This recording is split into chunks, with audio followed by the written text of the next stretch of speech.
Our planet faces a hidden danger, a threat lurking beneath the surface of our rivers and oceans. These are microplastics, tiny particles of plastic less than 5 millimeters in size, barely visible to the naked eye. These minuscule fragments are not a singular entity, but rather originate from two primary sources. Firstly, there are primary microplastics, manufactured specifically for various applications like cosmetics and industrial processes. Secondly, and perhaps more concerning, are secondary microplastics. These result from the gradual breakdown of larger plastic debris, plastic bottles, bags, fishing nets, and countless other discarded items. Over time, these larger pieces fragment into smaller and smaller particles, becoming microplastics. These particles, often too small to be caught by traditional filtration systems, permeate our environment, infiltrating our rivers, lakes, and oceans. The pervasiveness of microplastics is a stark reminder of the long-lasting impact of our plastic consumption. Microplastics find their way into rivers through various channels, primarily originating from human activities. Urban environments, with their dense populations and intricate networks of wastewater systems, are significant contributors. Wastewater treatment plants, though designed to remove pollutants, are often ill-equipped to filter out the tiniest microplastics. As a result, millions of these particles flow into rivers daily. Industrial activities, particularly those involving plastic production and textile manufacturing, discharge substantial amounts of microplastics into nearby water bodies. The very processes designed to improve our lives ironically contribute to this environmental crisis. Land use practices also play a role. Runoff from urban areas, carrying litter and debris, washes microplastics into storm drains and eventually into rivers. Agricultural activities, particularly the use of plastic mulches and greenhouse coverings, release microplastics into the soil, which can then be transported to rivers through irrigation and rainfall. Furthermore, inadequate waste management systems exacerbate the problem.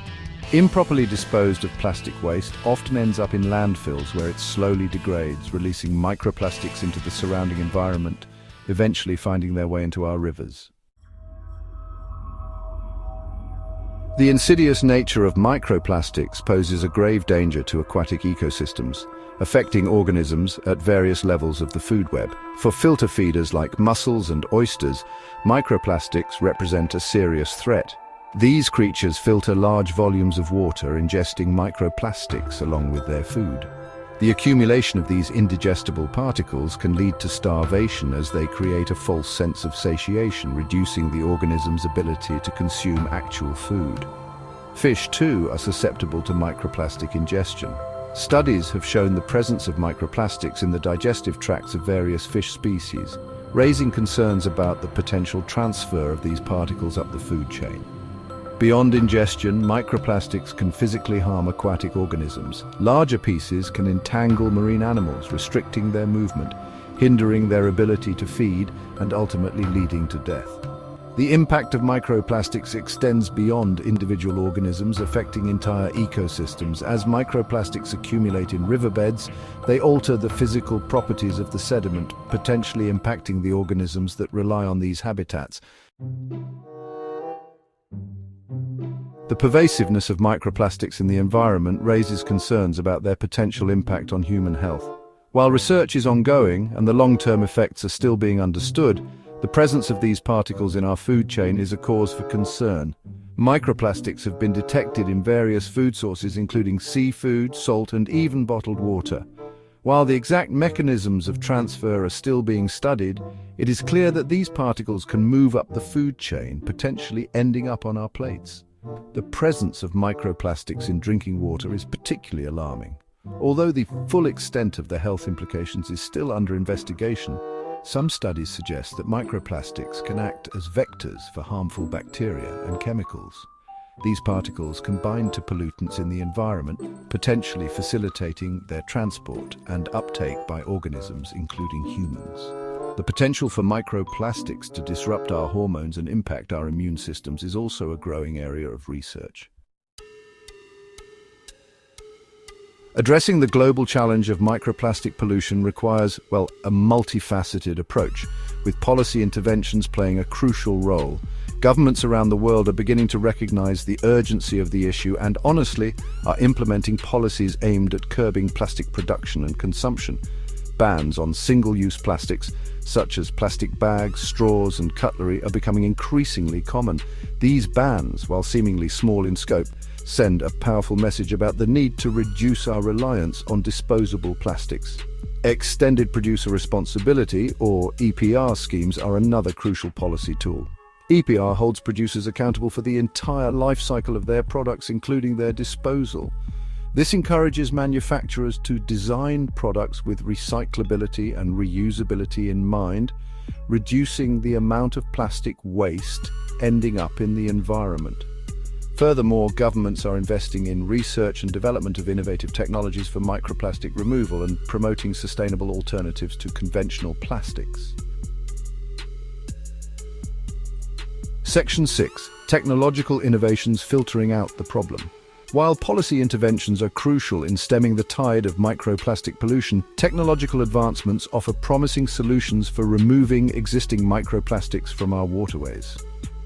Advanced filtration systems are being developed and implemented in wastewater treatment plants to capture these tiny particles more effectively. These systems often utilize a combination of physical and chemical processes, such as ultrafiltration and ozonation, to remove microplastics from wastewater before it is discharged into the environment.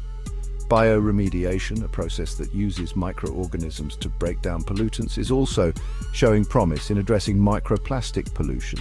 Scientists are exploring the use of specific bacteria and fungi that can degrade certain types of plastics, offering a potentially sustainable and environmentally friendly solution.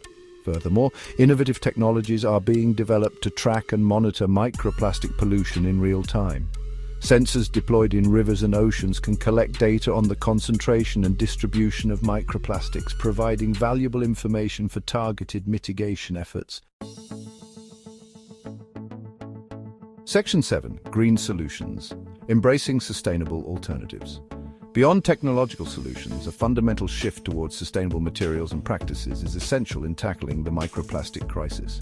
Biodegradable plastics, designed to break down naturally in the environment, offer a promising alternative to conventional plastics.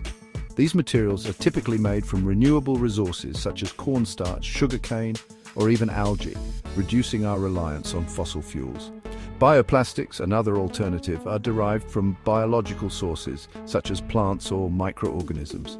These materials can be engineered to mimic the properties of conventional plastics while offering the advantage of biodegradability. However, it is important to note that not all bioplastics are created equal. Some require specific composting conditions to break down effectively, while others may not be suitable for all applications. Therefore, a careful assessment of the life cycle and end-of-life management of these materials is crucial. Section 8. Collective action, communities leading the change. While governments and industries play a crucial role in combating microplastic pollution, the power of collective action, driven by informed and engaged communities, cannot be overstated. Local initiatives, often spearheaded by passionate individuals and community groups, are making a tangible difference in the fight against microplastic pollution. Organized river cleanups, bringing together volunteers to remove plastic litter from riverbanks and waterways, are becoming increasingly common. These events not only help to reduce the amount of plastic entering our rivers, but also raise awareness about the issue, inspiring others to take action. Educational programs, workshops, and awareness campaigns organized by community groups play a vital role in informing the public about the sources and impacts of microplastic pollution and empowering individuals to make sustainable choices. Many communities are implementing plastic-free initiatives, encouraging local businesses and residents to reduce their reliance on single-use plastics and embrace reusable alternatives. These initiatives, often driven by a shared sense of responsibility for the environment, demonstrate the power of collective action. Section 9, a call to action, our shared responsibility. The fight against microplastic pollution is a shared responsibility. Our everyday choices have a collective impact on the planet. Reducing single-use plastics is crucial. Opt for reusable alternatives. Support sustainable businesses. Choose products with minimal packaging. Engage in community cleanups. Hold officials accountable for sustainable policies. Invest in research and innovation. Together, we can protect our waterways, embrace sustainable practices for a healthier future.